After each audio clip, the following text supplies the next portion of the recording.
Imiryango ibihumbi 10 igiye kuzirahabwa inkwavu za kijambere zo korora buri mwaka mu Burundi.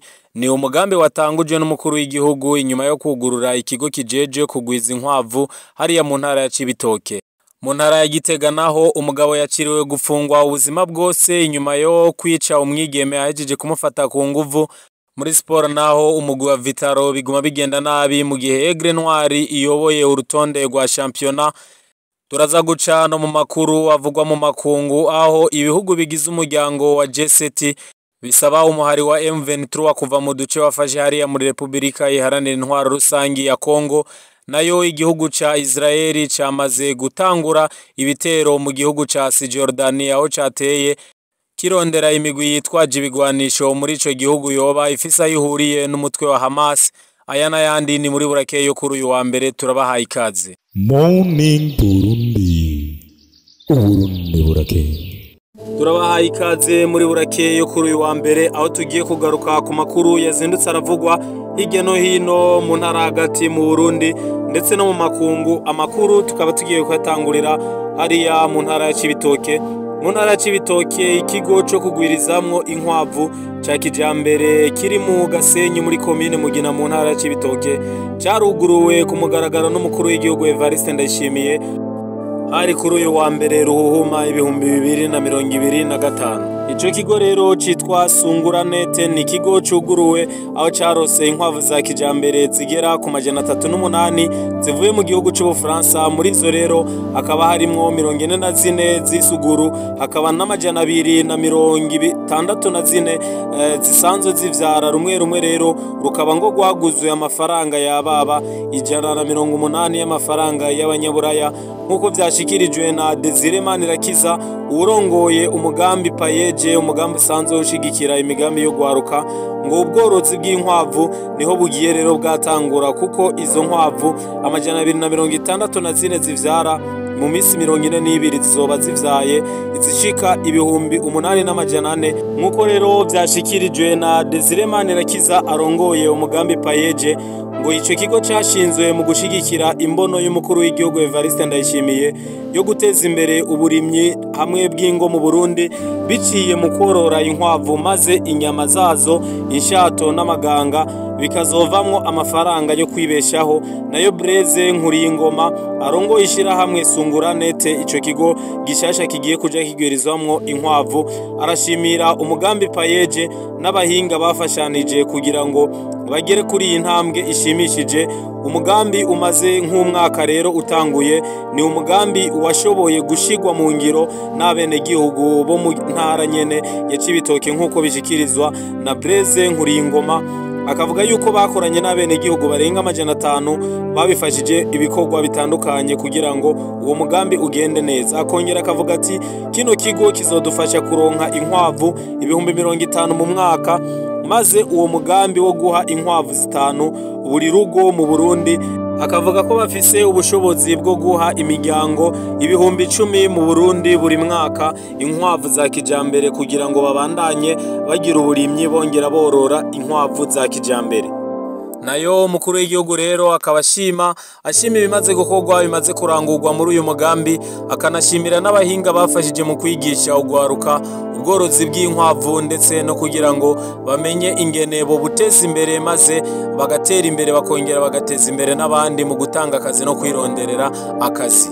Ano makuru tuyabandanirize hariya mu ntara ya Gitega aho havugwa umugabo yaciriwe umunyororo wo gufungwa ubuzima bwiwe bwose n'indishi y'akababaro ingana n'imiliyoni 50 na sentare nkuru y'igihugu ya Gitega. Uwo mugabo akaba yagirije kwica umwigeme inyuma yo kumufata ku nguvu hari mu ntaye y'ikibiriraho yabaye kuri uyu wa kabiri Ruhuhuma 2025. Iyo sentare rero yaciriye ico gihano umugabo w'imyaka 25 azwi ku izina rya Hagabimana Edouard yaba muri quartier ya Magarama muri commune Gitega inyuma yaho yagiriwe n'icaha cyo gufata ku nguvu umwana w'umwigeme akongera akagira ko amwishe. Uwo mwana w'imyaka 28 akaba aturuka muri quartier ya Nyamugari.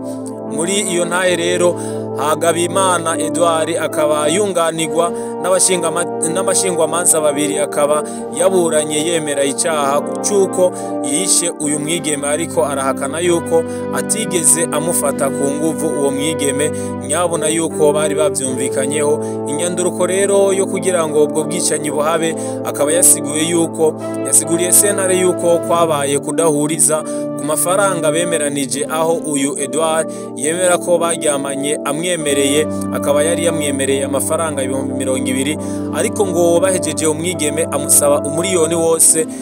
Bariko barashwana rero ngo umwigeme yafashe amagara y'uyu mugabo nawe mu kwivuna akavuga ko yafashe amameshe y'uyu mwigeme aba ariyo amunigisha, akavuga yuko kandi atarafise n'umugambi wo kumwica, aribyo byamuhitanye kuko yamunigishije amameshe, nawe akavuga yuko yariko arivuna. Ku kijanye nuko uyu mugabo Edouard rero ngo yari yataye impuzu z'uyu mukobwa inyuma yuko umwica akazita mu kazu ka sugumwe, akaba yireguye avuga yuko yazinyegeje kugira ngo umukenyezi wiwe ntabimenye. Umushikirizamanza wewe akaba yavyamaganiye kure, akabitera utwatsi, akavuga yuko ahubwo uyu mugabo Edouard yahamagaye uyu mwigeme amukururira mu nzu, ndetse anamufata ku nguvu, kandi agatako agaca ahamagara na bene wabo kugira ngo bamufashe bagakuba ikiziga bagashaka no kubinyegeza. Akavuga yuko iki yari icyaha ndengakamere, agatera n'utwatsi insiguro zatanzwe n'uyu mugabo Edouard, akavuga yuko yakoze icyaha kandi yagikoze abishaka. Ni mu gihe rero abashingwamanza ba Edouard bo bavuga yuko igihano bamuciriye kirengeje cyo gupfungwa ubuzima bwiwe bwose no gutanga ihadabu, ahubwo bakavuga yuko sentare yoca inkoni ngufi, bagasaba yuko ko yemeye icyaha akaciyemerera atagihakanye, sentare yoca inkoni ngufi ikababarira uyu Edouard ikamucira imyaka yo gupfungwa. Ni mu gihe kandi sentare ivuga yuko igihe atoshobora kuriha aya mafaranga hazogurishwa parcelle yiwe kugira ngo iyi hadabu yaciriwe nayo aze kuyiriha. Sentare rero ikaba yamenyesheje kandi ko izo ngingo zijanye n'indishi zitegerezwa kuja mu ngiro, naho yokunguruza urubanza. Ku ruhande rw'umuryango wabuze uwabo rero wari urindiranye igishika n'agashavu, ubutungane watashe ushimishijwe n'ingingo sentare yafashwe, nayo abashingwamanza ba Edouard bakamenyesha yuko biteguriye no kunguruza uru rubanza nubwo hapfuye umuntu. Ano makuru tuyabandanirize mu gisata c'imyidagaduro muri sport,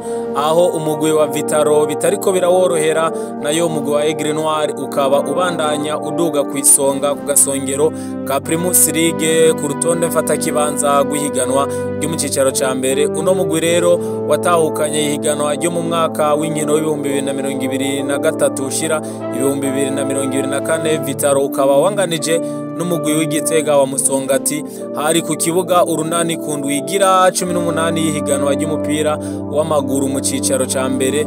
Kugeza ubu rero ukaba ubarizwa mu kibanza c'10.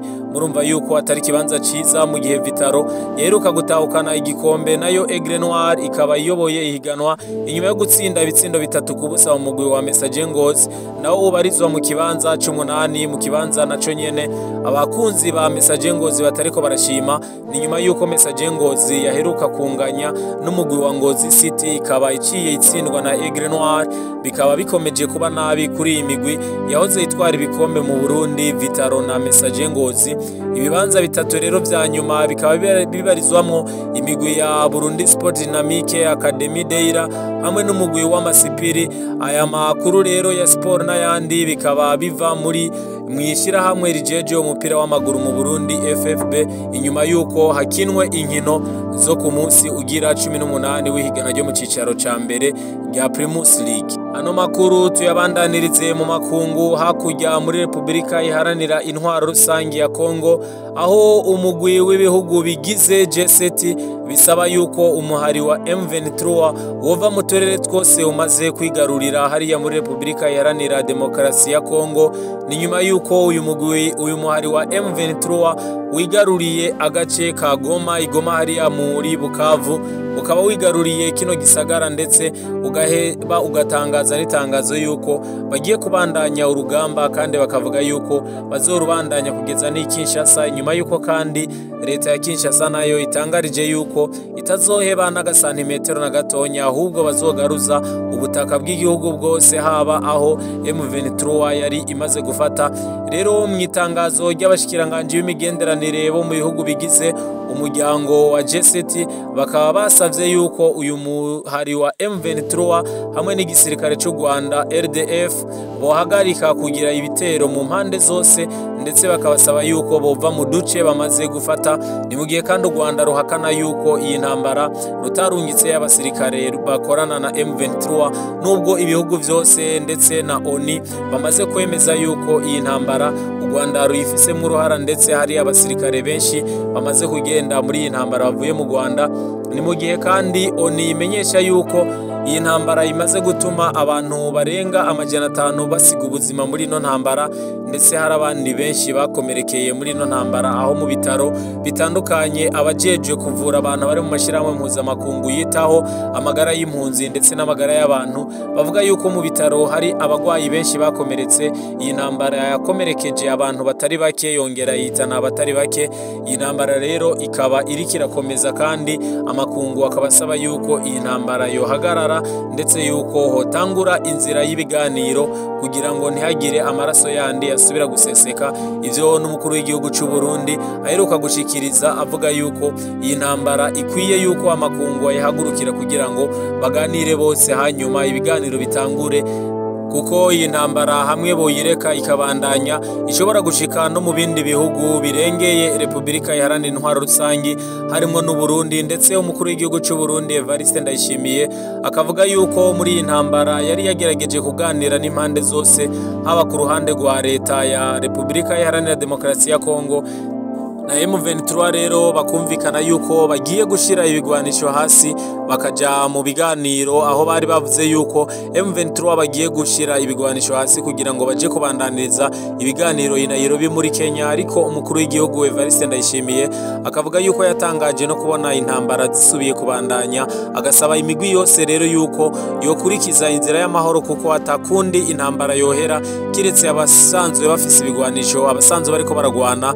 abashize ibigwanisho hasi bagahagarika intambara maze bagatangura inzira y'ibiganiro, kuko intambara nta numwe ayungukiramwo kandi nta numwe atayihomberamwo. Avuga yuko amakungu rero akwiye guhagurukira iyi ntambara, akabona yuko iyi ntambara ari intambara ishobora kwandukira n'ibindi bihugu n'u Burundi burimwo, maze amakungu agakora ibishoboka byose kugira ngo iyi ntambara irangire, hareke kuguma hameneka amaraso y'abana b'abantu bizira karengane. Akavuga ko ibiganiro ari wo muti w'iyi ntambara. Ano makuru tuyabandanirize kandi ku mugabane wa Buraya hariya mu gihugu ca Israel, aho igihugu ca Israel casubiye gutera ikindi gihugu. Israel ikaba yinjiye muri Cisjordani, aho ivuga yuko yagiye kurondera abagwanyi basanzwe bafise aho bahuriye n'umutwe wa Hamas. Israel rero ikaba yatanguje ibitero muri leta ya Cisjordani, aho irondera abafise aho bahuriye n'abagwanyi b'uyu mutwe wa Hamas, ndetse n'abandi ivuga yuko ari ivyihebe canke abakora iterabwoba. Ikavuga yuko rero yatanguye kurondera aba bose kugira ngo imenye neza canke kugira ngo imenyeshe neza imigwi y'abitwaje ibigwanisho ndetse n'abihevyi yuko Israel izobarondera naho bazoja hose, naho hazoba mu mwobo.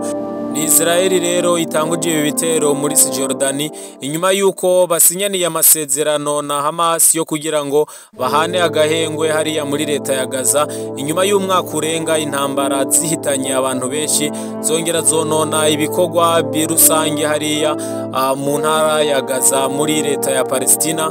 Muri Palestine rero bakaba bagize agahengwe, aho ako gahengwe rero gasanzwe kariko karabandanya, ariko Israel ikavuga yuko izobandanya irondera ahari abagwanyi babihevye ndetse n'abafise aho bahuriye n'uyu muhari wa Hamas. Uyu mutwe wa Hamas warusanzwe ari wo utwara agace ka Gaza. Israel yaheruka guteramwo igihe kinini cyane inyuma yuko umutwe wa Hamas uteye muri Israel ukonona ibisagara hariya muri Israel, ukongera ugahitana abantu benshi, ndetse Israel rero igaca irahira ikavuga yuko izorondera mpaka gushika yimvye mu mizi uyu mutwe wa Hamas ikawusambura, ikongera igaha umutekano abanya-Israeli kuko babangamiwe n'imigwi y'iterabwoba, imigwi y'abihevyi batandukanye basanzwe bari mu bihugu bibakikuje.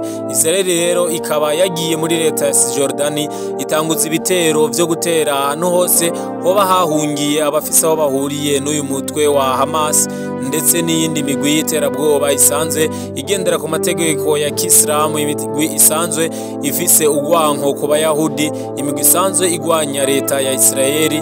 Ikaba Israeli rero ivuga yuko abayizobarondera iyo bazoja hose, kandi kavuga yuko ibitero yatanguje muri Cisjordani bizomara imisi myinshi kugira ngo Israeli izoveyo imaze kumenya neza yuko atakibazo bagifise canke batagifise ubushobozi bwo gutera no konona umutekano w'abanyagihugu muri Israeli.